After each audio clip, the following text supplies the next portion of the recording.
Welcome to Portals, where we endeavor to bring to life perceptions and practices that help us make sense and resiliently lead through the shift underway with purpose, balance, and well-being. We are seeking to grow the community as organically as possible. If you are enjoying this content and getting value from it, would love it if you'd subscribe to our YouTube channel and help us get the word out by sharing this content with friends you think will find Portals valuable and enriching.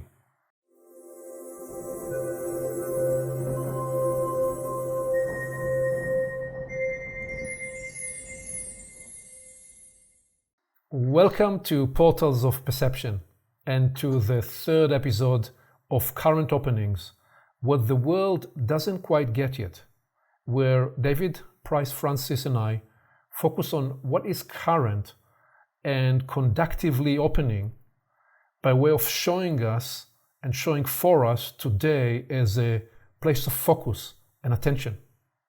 And today's focus is on a bridging calibration that's appearing for us. David is the co-founder of Energy Worlds together with his partner Joanna. He is the author of Partners in Passion and the Tales of Dr. Wu, A Journey into Truth. He is a spiritual teacher and a transformation expert, helping individuals, couples, and groups improve the quality of their lives and relationships. David, welcome. Thank you, Aviv. Good to be with you again. So, something curious happened after our first two episodes. Those two episodes carried the nature, flavor of what we described sometime as a promissory grace. And we want to, in a little bit, pause for a moment about what is a promissory grace, because people have experienced this in so many things they do in their lives. But before even going there, the place we landed after the first two was we thought we knew what was going to be the trajectory, the direction of the next several episodes. And then something else appeared with a different nudge.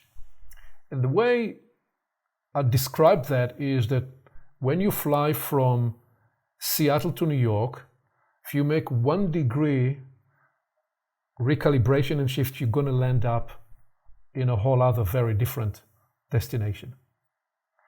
And we have said right from the get-go that the Portals project is wiser than us, and we will let the project guide and lead us.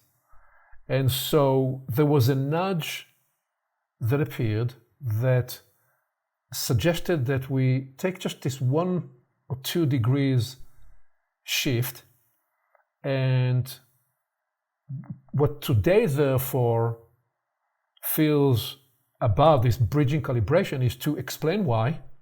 So we take people coming along for the ride with us on a journey, and then seed something about the nature of promissory grace, and then openly seed the broader territory we are anticipating in the next 2 or 3 or 4 episodes. So how about that, just as an overarching plan for today?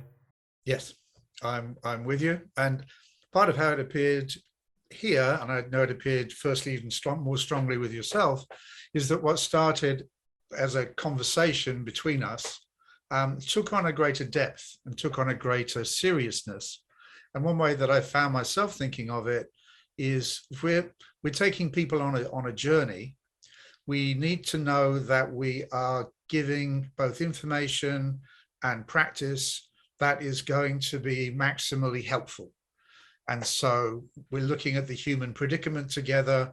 We had, as you say, that introductory promissory grace, which we'll speak about in a moment, and that we are now have a destination in mind that we are projecting. Not a closed destination, because that's not the way of current openings, but it does have within it what is going to be of maximum use to the people who choose to come on this journey with us as we proceed. And the nuance inside this idea of offering maximal value and use, and this is where the 1 degree calibration is an invitation for the two of us to discover a way to resist our professional tendency. So when you work as a coach, as a counselor, as a guide, when I work as a consultant, as a coach, we're being paid to help the client improve their conditions and improve their results, Yes. whatever it is they choose to do. Yeah. And so part of the imperative of the situation is, how do we help the client in the fastest, easiest way improve their conditions and get fast results? Because it is about producing value here and now, not just in 12 or 18 or 24 months. So we have developed a certain pragmatic tendency and capacity to choreograph a faster route to producing results. And what I'm actually realizing in this portals exploration, in current openings, we are invited to resist the tendency for easy, fast resolution.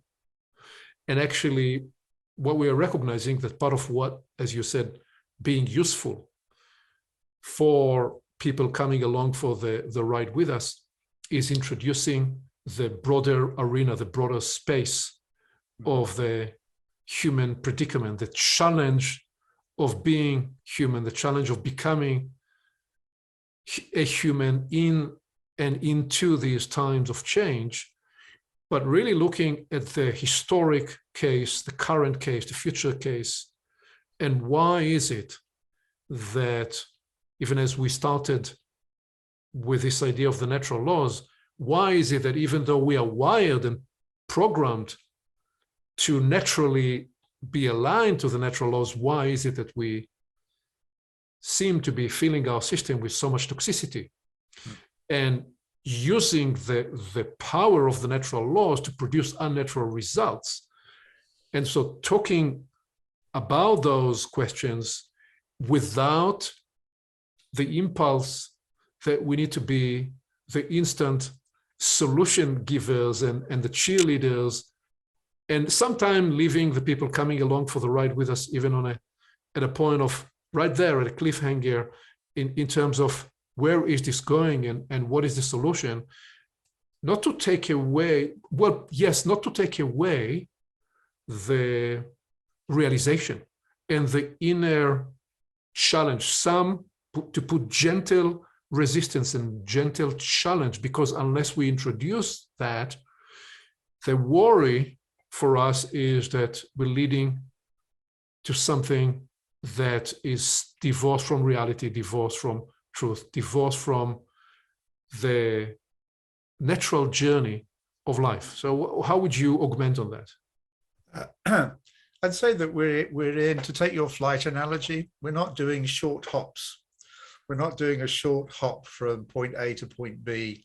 We're actually having a long haul flight, and that we're looking at this as a longer term, not only project, but we're actually looking at it as a real journey to get to the esoteric truth of things.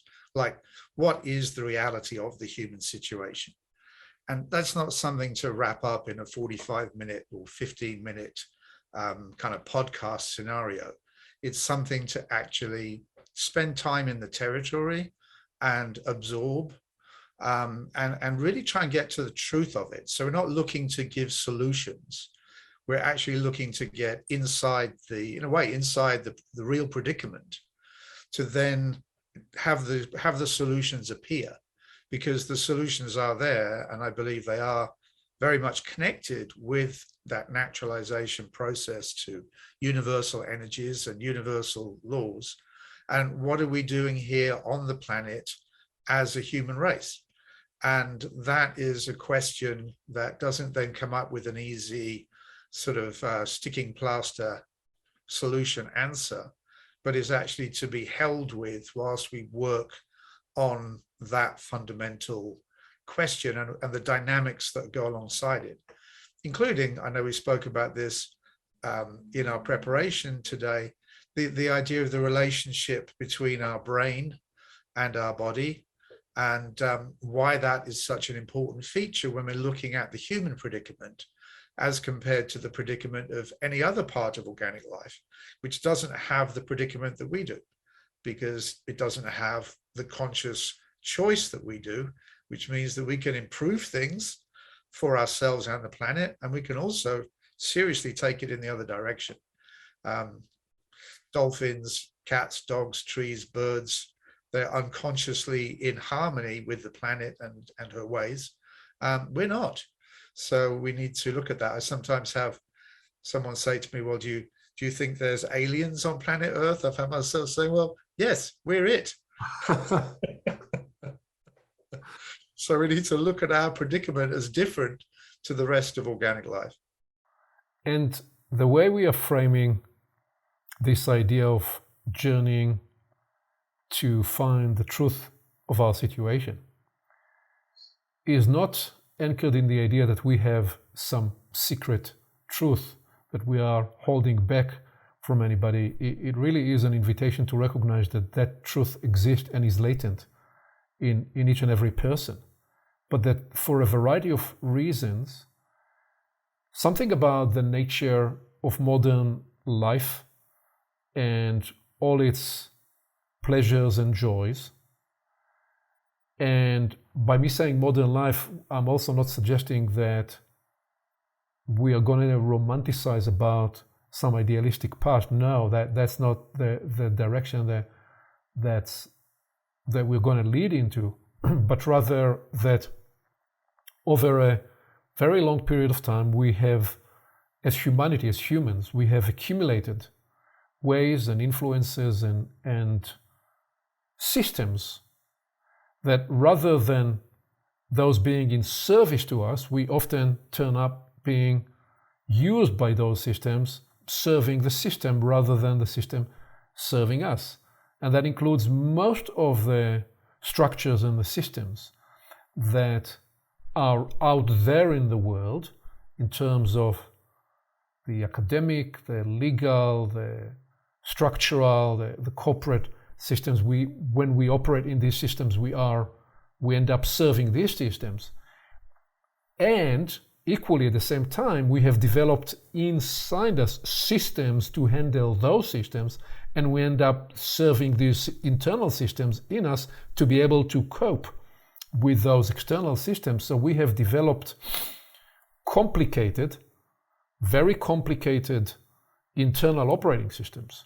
And I use the word complicated to draw a distinction from complex, because the universe is naturally complex, but the universe is not naturally complicated. Complicated, the distinction between complicated and complex is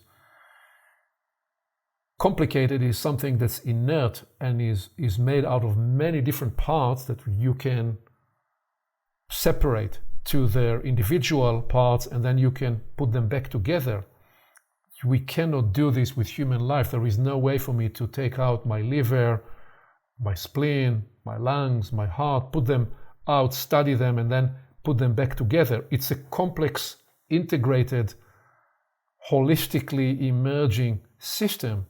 And in the formation, in the journey of the embryo in the womb, they all come into being together, building their relationship as they build themselves. So we will need to journey to facilitate that kind of an emergent inquiry and process for us. And in doing so, there is an invitation of, first of all, needing to realize what stands between us and living in this way and accessing that natural enhancement and natural well-being that more often than not we tend to be separated from. So I'm emphasizing here, David, that we are not. It's not as though we're holding here a secret that we're going to hold away from everybody. No, we're actually talking about what is natural to all of us, but we seem to be distanced from. And it is a multi-layered picture that we need to unfold and reflect on various relationships, as you suggested, the brain-body relationships, the person to the environment and to the planet relationship, the person to the universe and at large relationship. And as we unfold these, we intend to, like in an acupuncture way, put the needle on some key points to release the flow of possibility and the flow of the natural potency, the natural power of living that we are meant to be enhanced by. Yeah, we've been trained, I wouldn't say we tend to, it's not actually a natural tendency. We've been trained to look at solutions coming from outside of us and going to experts in a particular dynamic.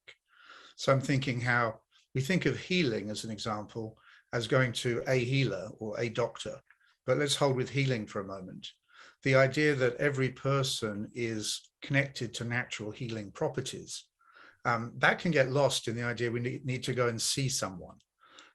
Whereas the reality is, if a person goes to sleep at night, they are in receipt of a healing energy, a healing agency. If we bang ourselves, we make a bruise, the bruise heals naturally because it's inbuilt, as you say, to our complex system. And so there is a holistic, integrated, universal kind of program that sustains and maintains human life, even while we create our predicaments. Because our predicament isn't so much, it's complicated, as you say, rather than complex.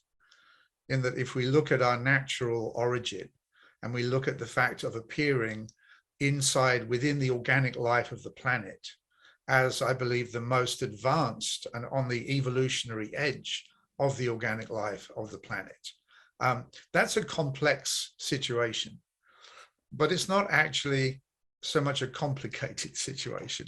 What makes it complicated, as you said, are the systems and the structures and the bureaucracy that we necessarily, these days, because it's enforced, we have to deal with, which have been pre-created by other human beings who've gone before us. So we inherit their systems. We inherit the high and the low, the good, the bad, and the ugly, and the beautiful. We inherit all of it. And that has become a major part of our ecology. We've moved away from the promissory grace, to use that term. So you're going to be touching on that. But the promissory grace of the human situation. I think just as every journey of 10,000 steps, as they say in China, begins with the first step. That first step has within it that promissory grace. And then beyond that point, as the journey continues, what's happened previously on the journey begins to accumulate and affect how we are in the moment. So yeah, I think it's as you say, it's a complex circumstance in its core, and then it's got extra complications around it. You could say it's got its esoteric core, to take the three sisters, and then we go to the mesoteric, and then we go to the exoteric. Most of the complication lives in the mesoteric and particularly in the exoteric, whereas the complex would be living much more in the esoteric in the middle, which, as I know, that's a part of the line of your journey to be inside that third sister, as you called it, and for me also. So one of the delicious conundrums you are hinting at when you talked about the bruise is the realization, so that we have two systems, and this we will devote to that an entire conversation and an entire episode already with what you said. So when I bruise myself right here on my hand, my body, as you said, has its healing programming. It knows to automatically regenerate that area, and it has the three-step program by which it rushes with help. The strange thing is the voluntary, the choice-enabled, evolutionary part of developmental and evolutionary part of our life, the one where we are invited to free discovery, that has a vast range, and at the same time, in some way, is less evolved, less developed than that first platform, the first self-platform that is already evolved to fulfill and complete its healing process. And because there is actually a participative wiring in that, which we will get to again in a separate conversation as to why the deal, why the covenant is one where the healing of our brain, which is also a physical organ, but the healing of the brain, mind, and the healing of our possibilities is not something that will, well, a certain aspect of it will be regenerated automatically. And there is another part that we need to attend to, is part of the engineering of being given the freedom to choose. So that's where we need to attend to. And part of the learning will involve unlearning, part of the doing will involve undoing, part of reconnecting and naturalizing will involve releasing and liberating and emancipating. All that is why we intend to take the time to embark on that journey. Yes. Yeah. So please. All right. So when it comes to, but just that brief comparison with the rest of organic life, all other parts of organic life, they know fully what they are and they fulfill their, I call it their universal template. So like a squirrel instinctively knows when it's time to go collecting nuts. You don't find a squirrel going, is it time? I'm not quite sure. Or the eels going to the Sargasso Sea. They know when to go, and it's built into their program. So they're fully programmed, and that's why they're 100% what they are. You can have a cat indoors, and it's being a cat, and you look at it and go, well, why can't you do something useful? You're not, get a job, you're not employed, and it's fully employed being a cat. Everything on the planet is fully employed being what the universe wants it to be. And then you come to us, and our heart is fully employed. I mean, humans don't have heart attacks. It's just not the case. The heart never attacks the human. The human, however, very often does attack their heart over time by the choices we make. So we can feed ourselves with various kinds of food that are very definitely impeding the performance of our heart. So we have this amazing ability whereby you could say we're 2/3 programmed, but 1/3 we get to program ourselves. And nothing else has that ability. And I think that is the evolutionary special circumstance of the human. We have the sacred right of choice. And that's why I know with you also in coaching is always coming alongside somebody, helping them with their choice, but never ever to make choices for them. Because that also to me is one of the dangers of any kind of mentally intrusive therapy that actually takes over somebody else's right of choice and ability to choose, because that's the sacred human evolutionary faculty that we have, and we can use it in a way that takes us high, and we can use it in a way that takes us low, and that's the area we're going to be opening up, I know, in our next current openings. These are some of the spaces we will explore and some of the inquiries we will address, such as why are we not using the natural laws in a natural way, but are played by the laws to produce unnatural outcomes? What must we understand about the robotic part of the human system and the relationship, as you started to allude to the brain-body relationship?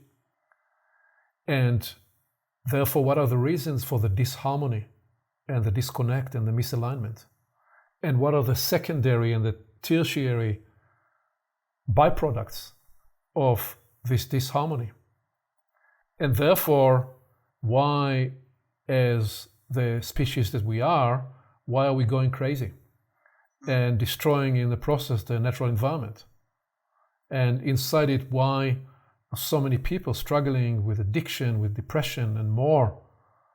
And where inside all that, and how do we begin to off-ramp this toll road to insanity?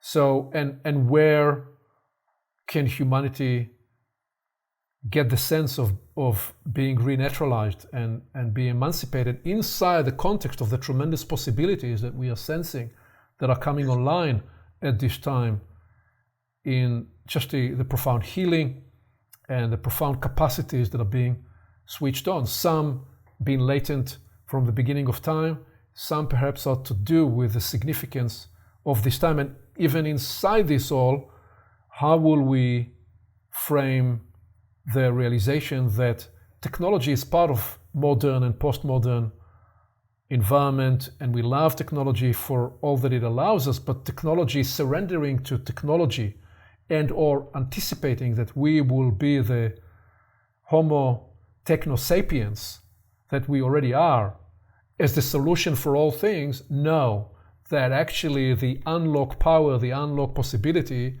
is not in technology, but in the inner natural human technology that we're seeking to re-liberate.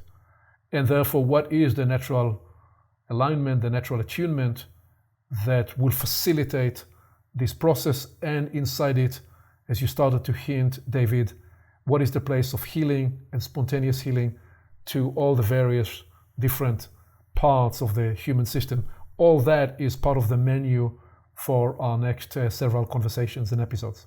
Yes. It made me think in terms of a journey going somewhere. Like the idea is that through these current openings, they're openings into a journey that is going somewhere. And it struck me that part of that is the idea of coming into the reality of the human possibility, which is so much greater, I believe, than what it is normally perceived to be. So that our possibility, it's like, can we escape into reality? We're trying to escape into fantasy, and like entertainment is an escape.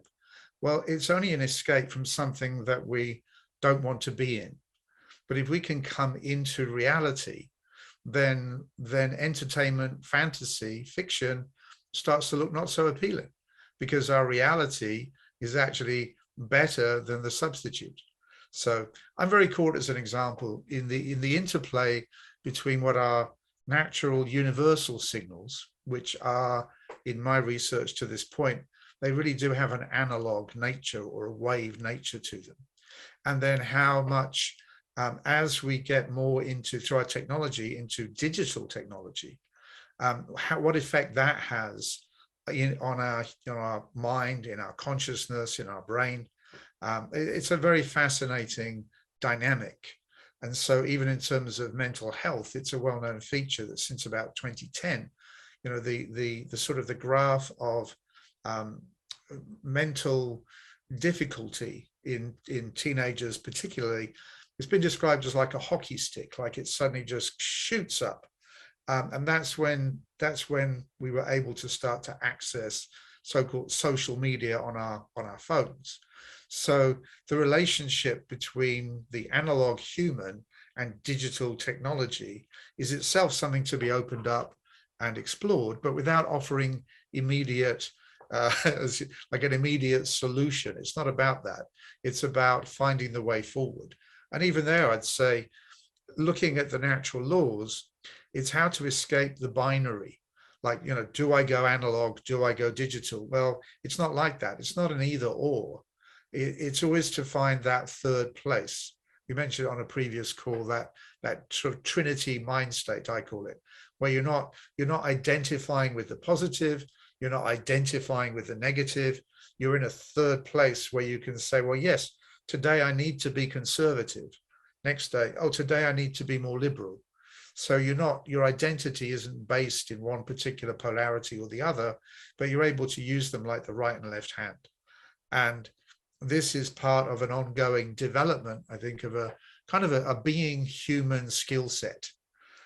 I don't know how it was for you in your education, Aviv, but I went to a grammar school in England, and there wasn't like one class on such things as first aid, or how to find direction finding, how to use a compass, about puberty. It's an all boys school, and there's no mention like girls. No. They're a whole other species. We don't talk about them. I mean, it's like, what kind of programming do we actually offer children is another dynamic, and where we get the offset between the world saying, well, our children are the most valuable part of us. We'll do anything for our children, but we'll give them the cheapest food around. School dinners like $1 per child, while the grown-ups are eating much better quality food. That's reality rather than the projection of reality. So that kind of idea of getting to what the truth of human existence is, it can be quite uncomfortable too, because some of our most cherished thoughts, like, I'll do anything for my children. Yes. And what do they get for lunch at school?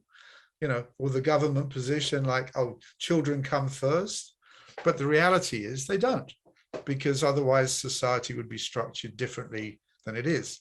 So I think part of our current openings is trying to discern the difference between what's being portrayed as truth and what is the actual truth that's going on inside our human predicament at the moment.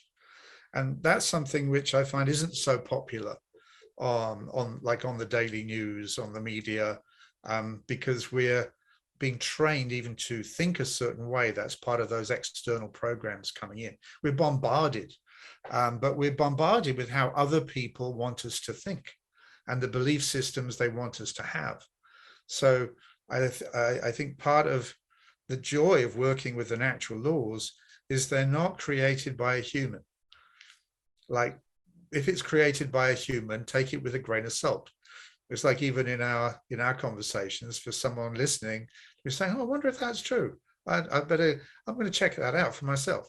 And that would be the encouragement, to become more into the place of having human experience inside being human, rather than the experience somebody else says we ought to be having. And you're including in that the invitation to recognize that there is nothing wrong with experiencing a little bit of discomfort when we're confronted with certain data points or certain ideas or certain awareness that invites us to look at ourselves, look at how we operate, look at how and where we spend our time and energy, and ultimately reflecting on the program that we allow ourselves to be run by in our day-to-day operation. It's okay to feel a little out of the comfort zone along this journey. Yes. I mean, a great question that gives discomfort and did to me as a young man was, oh, how much of me is me? I remember having that realization about 16, 17. I thought, hey, I got this image of like all of these adopted thought patterns, images from movies, everything else all piled in. And this little something underneath going, hey, what about me? what in us is actually authentic and original us, after we've been bombarded? How much of our voluntary system have we actually voluntarily programmed? And how much of it was put there as a kind of second automatic programming that we don't even think about? We stay inside its confines, like from our parents, from our education system, from our religious belief system. How much room is there left for us to make actual conscious choices? Because if our 1/3 that's not programmed is already 9/10 pre-programmed by the time we're 10, then we've only got a very small amount left in which to be us. And that to me is a critical issue. That's something that we can change if we decide to take it on. But it does mean coming to terms with the fact a lot of me isn't actually me at all. Yeah, you're describing a a little more than a decade ago, there was the Occupy Wall Street movement, and then it developed to an Occupy everything else. And you're describing the realization that we are largely occupied. We are largely occupied by all sorts of programmed issues and programs running in the background, a bit like when you are on your whatever device, you are on your personal computer, and you're running all sorts of apps, and they're running in the background. They're actually, but in our case, they consume a lot of the voltage, the amperage of our life force, and there is very little left for that natural originating process of a life, because so much of what occupies us and what preoccupies us has to do with the survival matters first, and the needing to succeed and win in the system, and all that, which again we will get back to in some of our next explorations, and reflect how there are different systems in the human actually meant to address those different levels of needs, but that, as you said, almost the whole of the voluntary evolutionary space, developmental space, is already also occupied by the survival drivers and those programmings, and very little is left for the open-ended, emergent discovery of the natural creative part of who you are as a human. So all that we will get back to in these and develop in our next conversations. Part of being preoccupied means there's not a lot of room for current openings. That's right. Because it's like already engaged. It's already done. So part of the joy of this to me is being able to come at something without a fixed agenda. But we have the long-term projection, which is towards becoming more naturalized in many ways as human beings, and opening up. If we can come to a place, well, because of these talks, there's more space rather than less space. So we're not trying to fill up people's space. It's helping other people and ourselves create openings through which new intelligence, new ideas can actually appear, rather than exchanging already existing views. Like, who needs to listen to? There's enough pontification in the world without, so to actually to be able to come to new views live and discuss things without a predicted agenda is a great thing, but knowing where the journey kind of heads towards. It's a radical idea you're offering, David. You're saying a human can be a space maker. We can live into the prospect of making space rather than occupying space or filling space or cannibalizing space or crowding space with everything that has already happened. We have the capacity to create space. We will come back to this radical idea because I'll just see this. Science tells us that the universe continues to expand. And so if we can find a way to live into the idea that we can create space, then could that be a way to think into how might we humans become more universal, rather than, well, when we look everywhere around the planet, everything on this earth, especially in the last couple, 3 centuries, became very, very crowded. And people look to cannibalize the space for their pursuits. So now we have the Elon Musk and his friends reaching to Mars and beyond. We're actually saying, well, the human has the capacity to create space just in a different dimension. What would that mean? How can we live into this prospect? What would, for example, creating space in a relationship look like? How will that enable us to live more in a more enhanced way with our relationship? All of that awaits us, but I'm trying to lend us, and we're opening space, and it leads to more and more and more. So I'll give you the one more response to that, and then I want us to circle back to looking at these three conversations, first three episodes, as the promissory grace of current openings. Say a little more about it, and then land, please. So the one other thing I'd say on that then is what interests me is the development of the internal human technology. There's the external technology, which is where the world mostly puts its attention, like to a huge extent.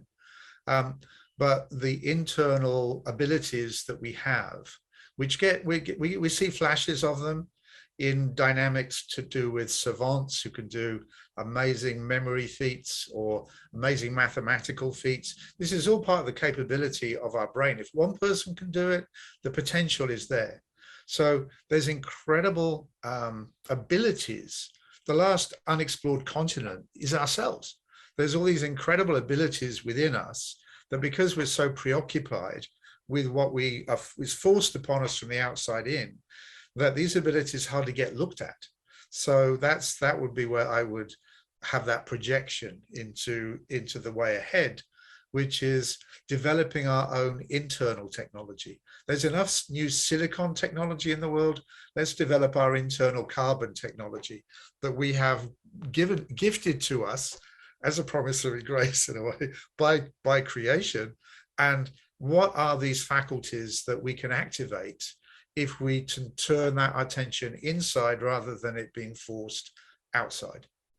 That's beautiful, David, and it's a beautiful promise. And this indeed is the idea of the promissory grace, because what you just offered is where we will move into next after we complete the whatever 3 or 4 or 5 or 6 next conversations that will ground more the human predicament. You already hinted to where we will go beyond that, which is the idea of the promissory grace. So the first time I intuitively started to recognize the promissory grace was when, as an 11, 12, 13-year-old boy, I would sometimes walk on the beaches in Israel, and I'd pick up a stone, and there would be something, a stick that stood, and I throw it, and I, without even intending, hit it directly.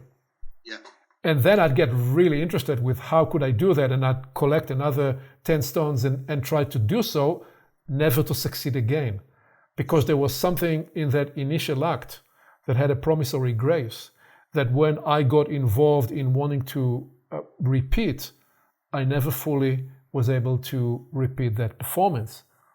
And the more I journeyed through life, the more I discovered that there was this idea, which is generally often talked about as in the notion of beginner's luck. But that beginner's luck was a framing that was very localized and somewhat left the greater mystical, universal side of life that is always near to my heart. Not mystical in the sense of escaping life, because, by the way, when you said earlier, escaping to fantasy to escaping to reality, I'm thinking we will probably call this episode From Escaping to Fantasy to being released into reality, just as a possibility.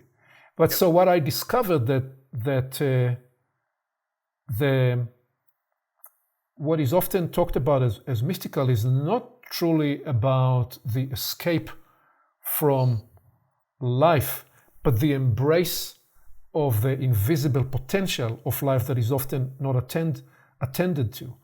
And that there seemed to have been there is a phenomenon that we can describe as a promissory grace, which is that when we see the beginning of something, be it in the in floral life, in the new vegetation, and the fresh vital green that emerge, that is emergent with what just appeared through the soil, and the fact that the little baby deer can run right away so it is not captured, and that every life is given what it needs to get off the ground and running, and that in the more esoteric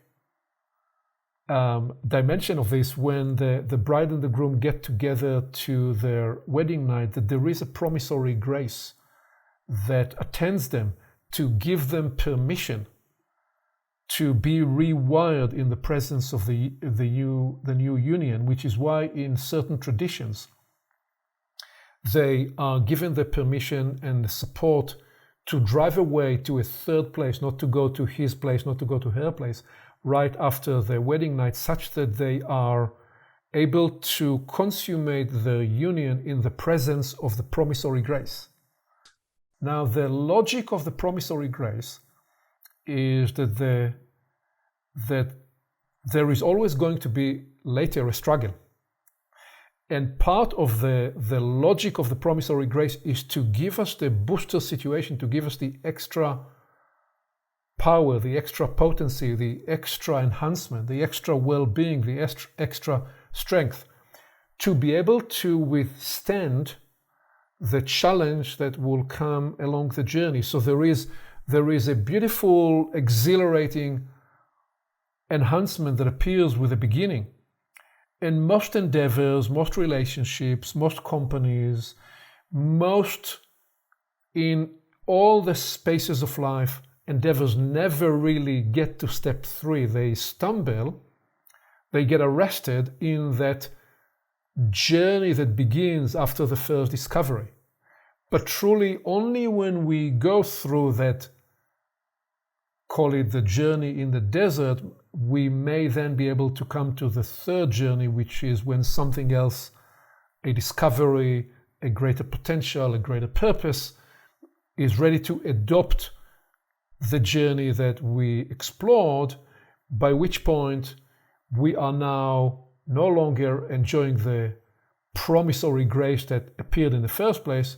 We are now beginning to play and dance with a greater grace of being joined to a greater purpose, which is what people always intuitively know awaits there, but in most circumstances, more often than not, fail to make the journey. So what I'm reflecting and what I'm recognizing is our first 3 episodes of current openings.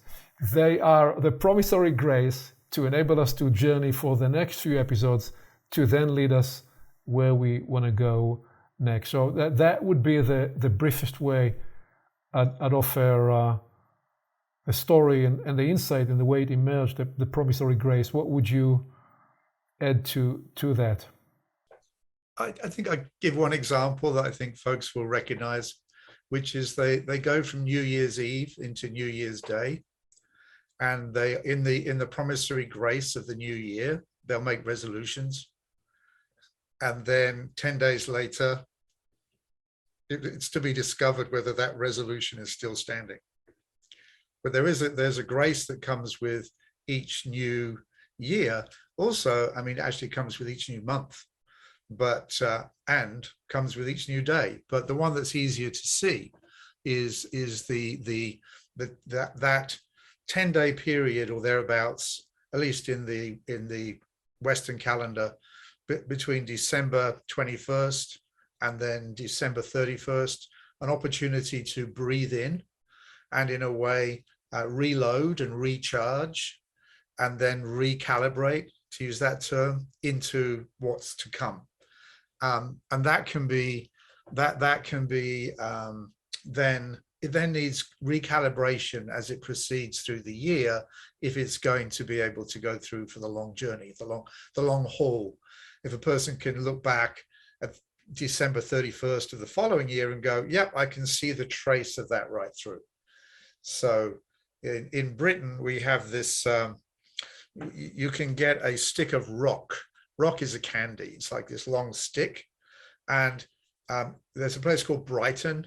There was a novel written called this, which is Brighton Rock. But the main thing is, anywhere you cut the candy, you'll see the name Brighton inside the candy. So it doesn't matter if you cut it at the end, the middle, the beginning. It's got consistency, which gives the rock character, because it's always consistent.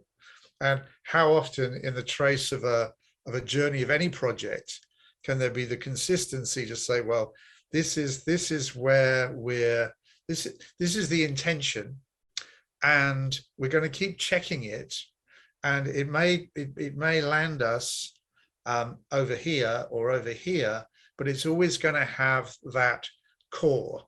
Say in this instance, the quest or the search for truth, or the idea of getting closer to the truth, or what is the truth of the human situation.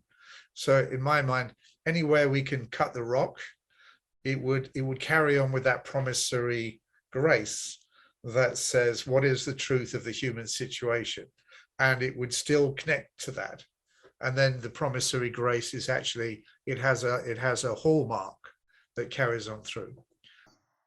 Yeah, beautiful. So instead of encouraging or inviting people into a new resolution every time they visit with current openings, the invitation, our Brighton thing that's in the rock will have more of the invitation into the living resolve rather than the one-time end of the year new resolution. And the living resolve is the invitation to recognize that is part of being human, the permission and the exalted dance that awaits us every morning as we wake up and reclaim and then recreate the space of opportunity to reauthor ourselves along the journey.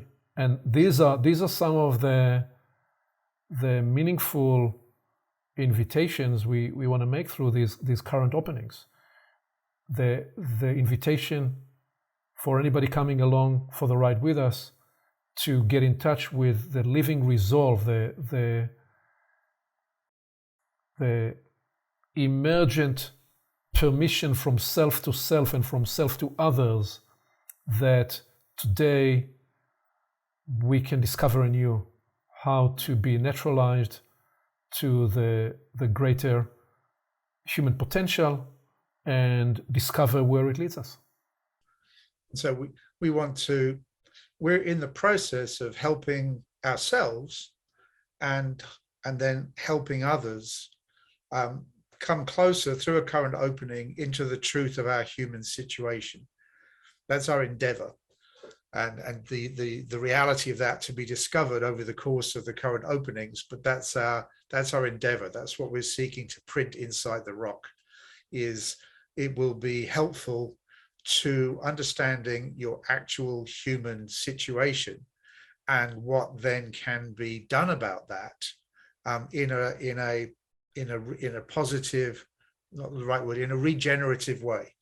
How can we help uplift ourselves, and also then anyone who chooses to come along that road? It's not a matter even so much of information, but that's an important feature. It's more alignment even than information.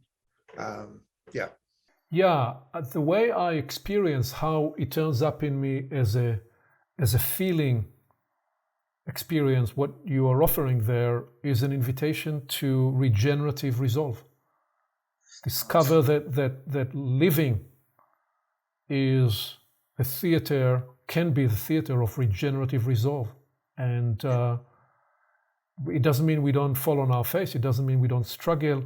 It doesn't mean we get it always right. It's not about right or wrong. It's about actually being engaged with, tethered to that line of regenerative resolve.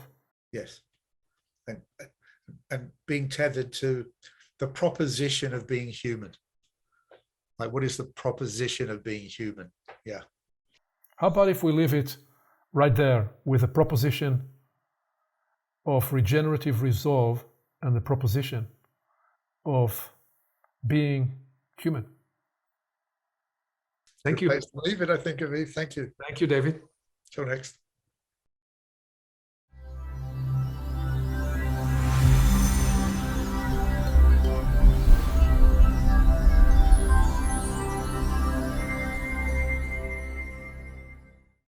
Along with our website at portalsofperception.org, Portals is also available on YouTube and on all podcast platforms, as well as social media.